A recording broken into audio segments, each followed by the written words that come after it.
चलिए next question है हमारा। 3 normals are drawn from the point c, 0 to the curve y square equals to x so that c is greater than half। याद है last वाले question में हमने h is greater than 2 proof किया था। Similar steps होंगे इसको भी प्रूफ करने के लिए। आप वीडियो को थोड़ा रोक लीजिए और ना इसे आप प्रूफ कीजिए, ठीक है। 1 normal is the x axis, ये भी प्रूफ करना है कि एक नॉर्मल एक्स एक्सिस होगा। And find c for which other 2 normal are perpendicular to each other. एक पॉइंट से हम पैराबोला पे 3 नॉर्मल बना सकते हैं। तो इसने बोल रखा है कि एक नॉर्मल तो एक्स एक्सिस है, ये प्रूफ करना है, ठीक है। और ये भी प्रूफ सी का वो वैल्यू फाइंड कीजिए। और नेक्स्ट क्वेश्चन है फाइंड सी का वो वैल्यू फाइंड कीजिए सो डेट बाकी 2 अदर नॉर्मल जो है that are perpendicular to each other. तो सबसे आसान चीज हम स्टार्ट करते हैं। y plus t x equals to 2at plus at cube, ठीक है ना। तो at क्यूबिक इक्वेशन में हम बनाते हैं 2at minus t x plus minus y, ठीक है ना, माइनस वाई इक्वल्स टू 0। क्या करते थे हम, a का वैल्यू निकालते थे। तो पैराबोला है y square equals to x, तो कोफिशिएंट क्या है 1, तो 4a क्या हो गया 1, तो a क्या हो गया हमारा 1/4। अब हम 1/4 इसमें रख देंगे। Then t cube by 4 plus 2a, a हो गया ना 1/4, a जो हो गया हमारा 1/4 into t minus t x minus y equals to 0, ठीक है ना। अब हम x और y का वैल्यू पुट करते हैं। सिमिलर स्टेप से लास्ट क्वेश्चन जैसे। तो कौन से पॉइंट से पास कर रहा है c, 0, तो x हो गया c, y हो गया 0। T cube by 4 plus t/2 minus t c equals to 0, ठीक है ना। ऐसा हो गया।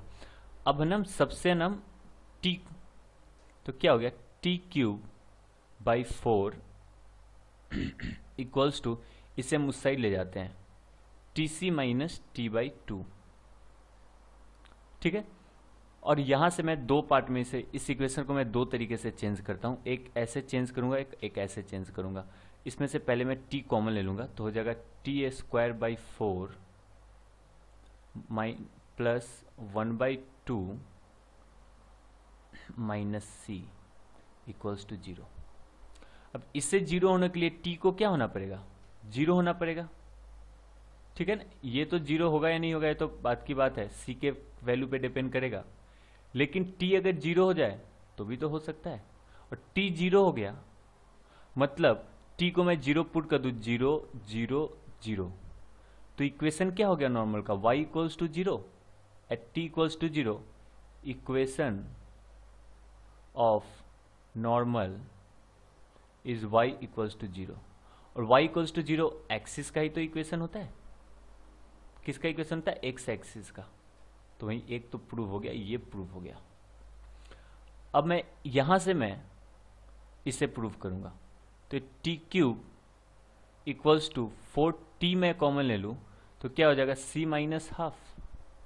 t और t कैंसिल कर दे तो क्या आ जाएगा t square equals to 4 into c minus half. तो टी स्क्वायर एक पॉजिटिव टर्म है तो इससे भी पॉजिटिव होना पड़ेगा। 4 तो पॉजिटिव है तो इससे भी पॉजिटिव होना पड़ेगा, मतलब c minus half should be greater than 0 means c should be greater than half. ये भी प्रूव हो गया। Find c for which other 2 normal are perpendicular, ठीक है ना। तो यहां से तो हमें एक t मिल गया था और बाकी 2 t यहां पे है।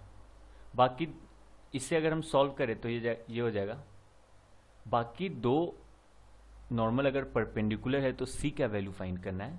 मतलब नॉर्मल परपेंडिकुलर है मतलब दोनों के स्लोप का प्रोडक्ट नेगेटिव होना चाहिए, -1 होना चाहिए। तो हमें दोनों का स्लोप निकालना पड़ेगा।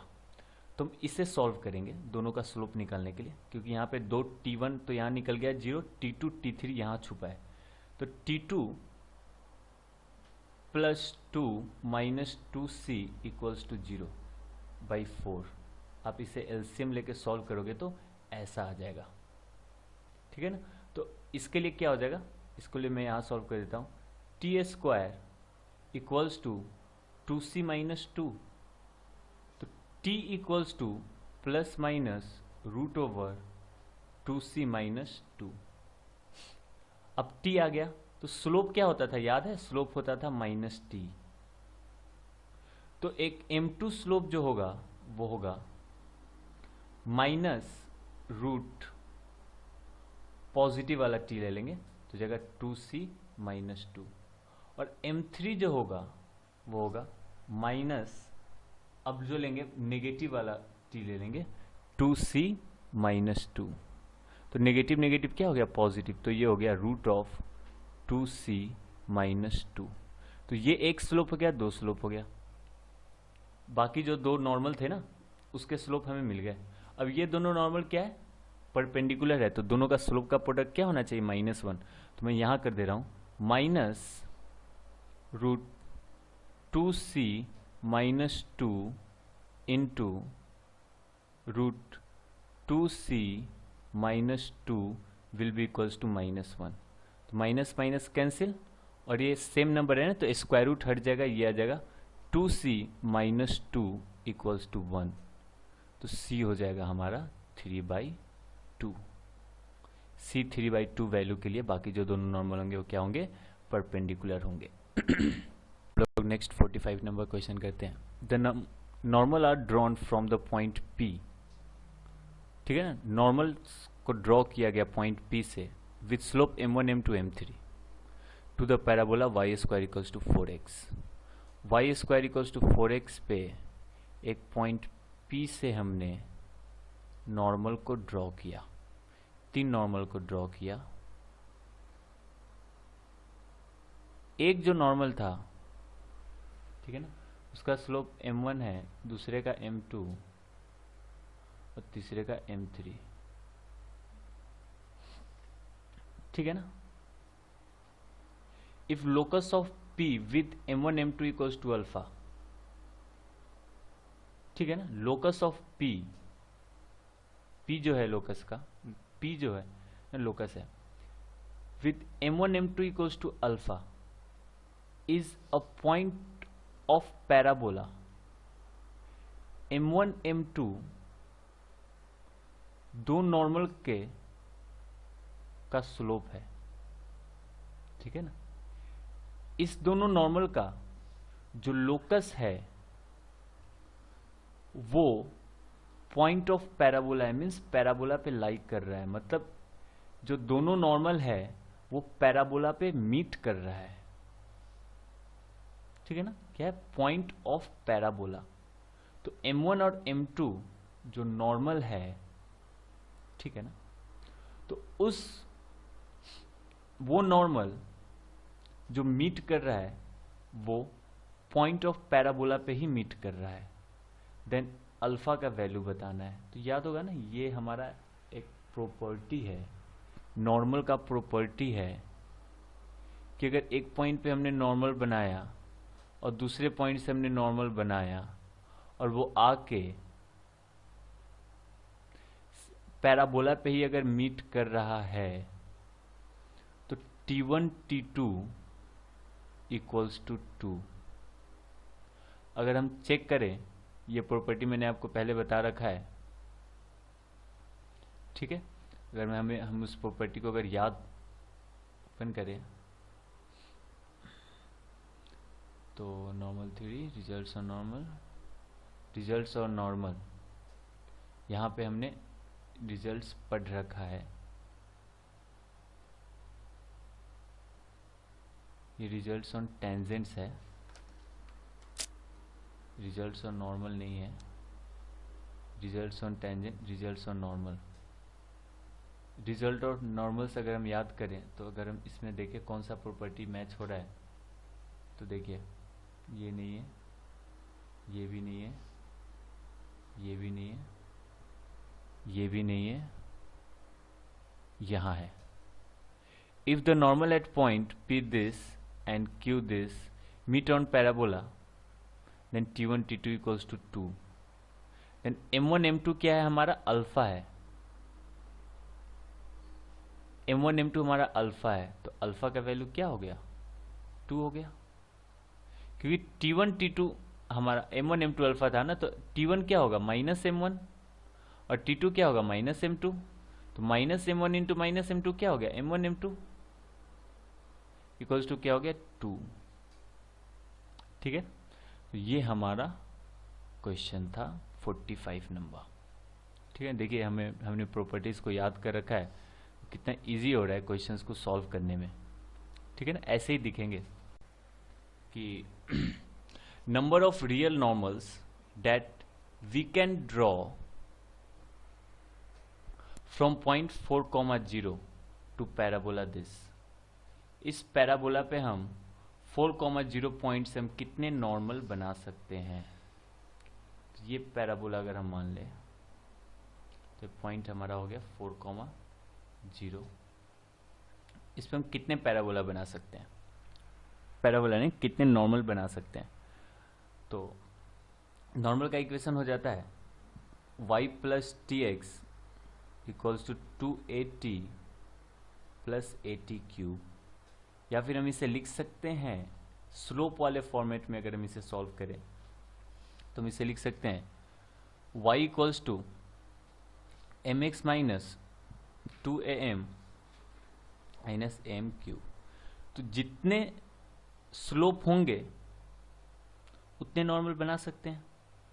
ठीक है ना, तो अब हमें चेक करना पड़ेगा कि इस पॉइंट से पास करके नॉर्मल कितने डिफरेंट m दे सकते हैं, या तो 1 या तो 3। बता रखा हूं ना, एक पॉइंट से या तो 1 नॉर्मल बनाया जा सकता है या तो 3 नॉर्मल बनाए जा सकते हैं। तो हमें पता करना पड़ेगा ना। तो देखिए 4,0 से पास कर रहा है तो 4 और 0 पुट कर दीजिए इसमें, और a का वैल्यू क्या है हमारा? y square equals to 4ax नहीं है, question y equals to 16x है। y इक्वल्स टू 16x है क्वेश्चन। तो 4a क्या हो गया हमारा? 16 हो गया, तो a क्या हो गया हमारा? 4।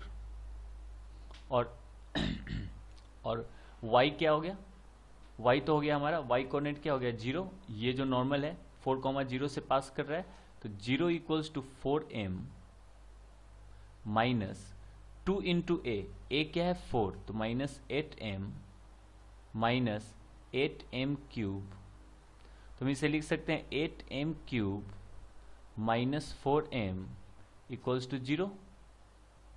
ठीक है, तो अगर मैं यहाँ से 4m मैं कॉमन ले लूँ तो यहाँ आ जाएगा m square minus 2 equals to 0। तो m इक्वल्स टू 0 हो गया हमारा, and m square equals to 2 हो गया, means m equals to plus minus √2। तो हमें 3 वैल्यू आ गए स्लोप के, 0, √2 एंड माइनस √2। 3 डिफरेंट स्लोप्स हो सकते हैं। ठीक है ना, तो हम 3 डिफरेंट नॉर्मल बना सकते हैं। तो ये हमारा 46 नंबर क्वेश्चन का एक्सप्लेनेशन था।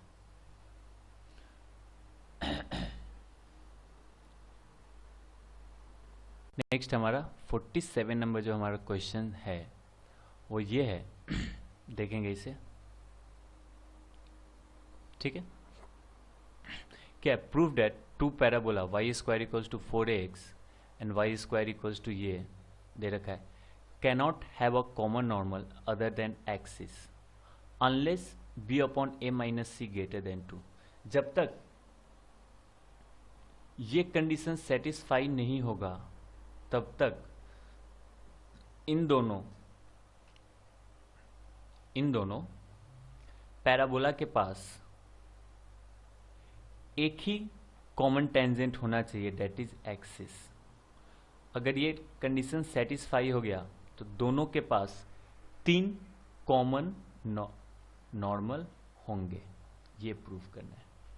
तो y square equals to 4ax के लिए हम नॉर्मल लिखे तो हम लिख सकते हैं y plus t1x equals to 2a T1 plus A T1 का क्यूब। अगर हम इसके लिए अगर हम नॉर्मल का इक्वेशन लिखें तो हो जाएगा y equals to y plus not equals to y प्लस T2x equals to 2c T2 plus c T2 का क्यूब, या x माइनस 2 होना चाहिए।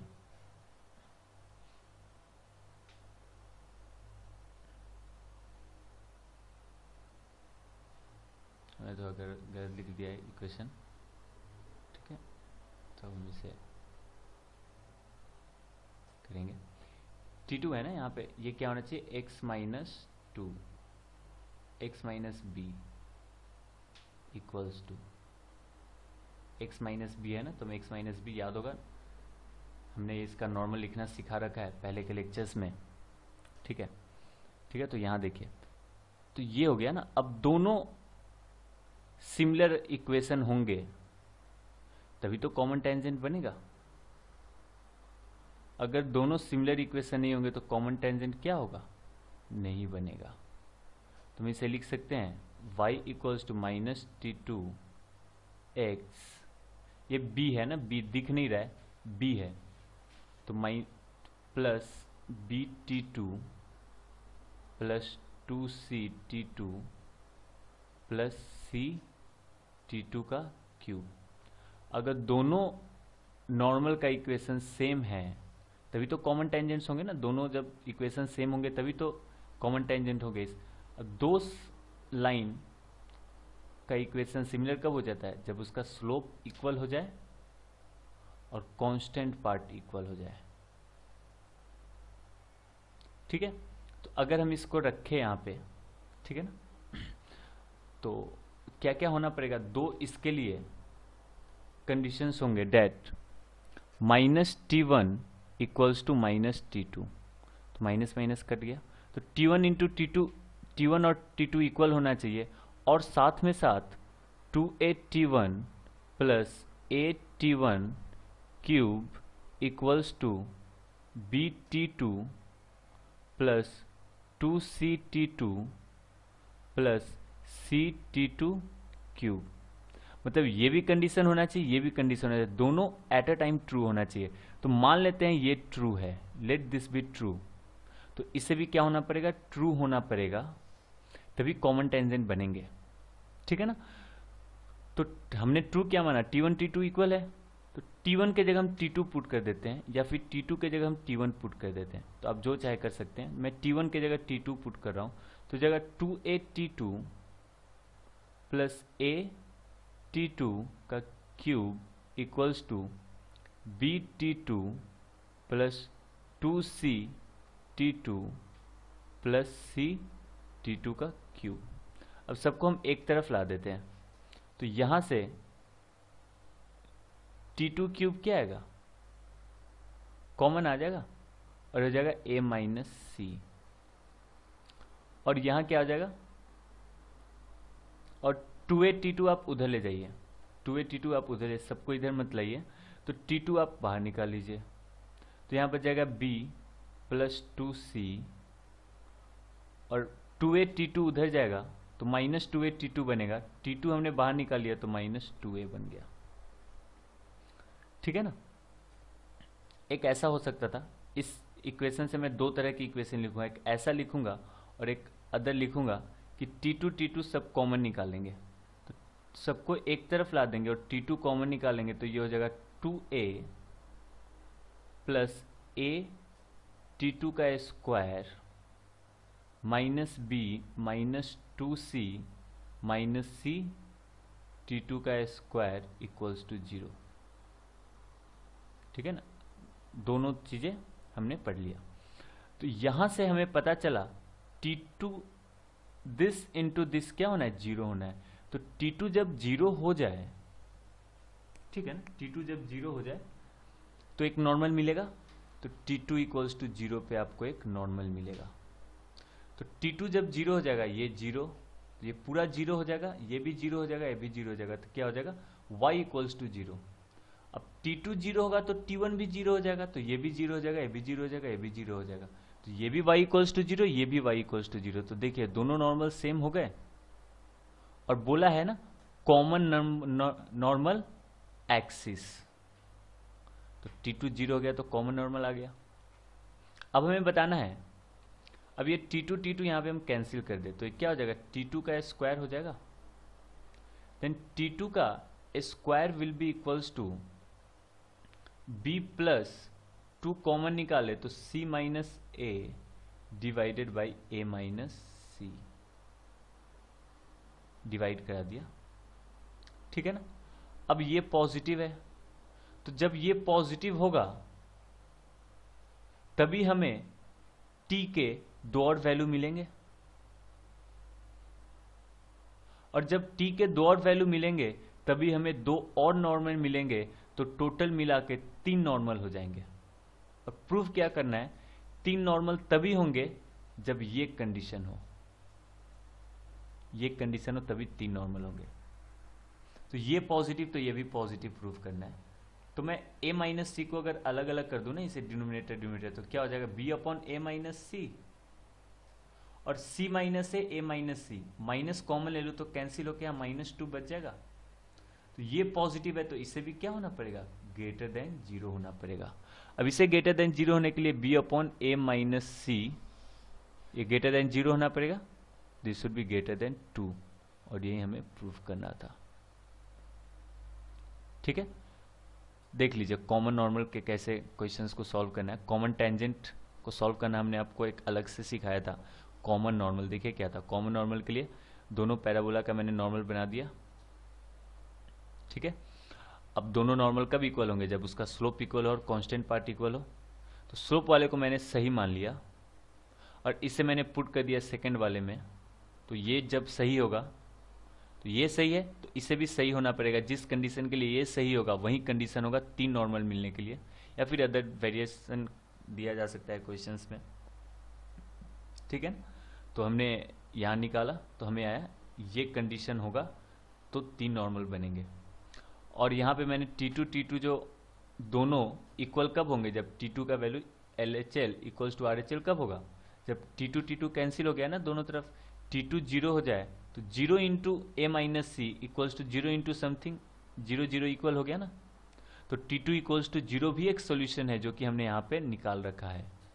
तो T2 0 मतलब T1 भी 0 और T1 T2 0, तो y equals to 0, y equals to 0 दोनों का एक कॉमन नॉर्मल हो गया, ठीक है ना। अब हम लोग नेक्स्ट क्वेश्चन को सीखेंगे।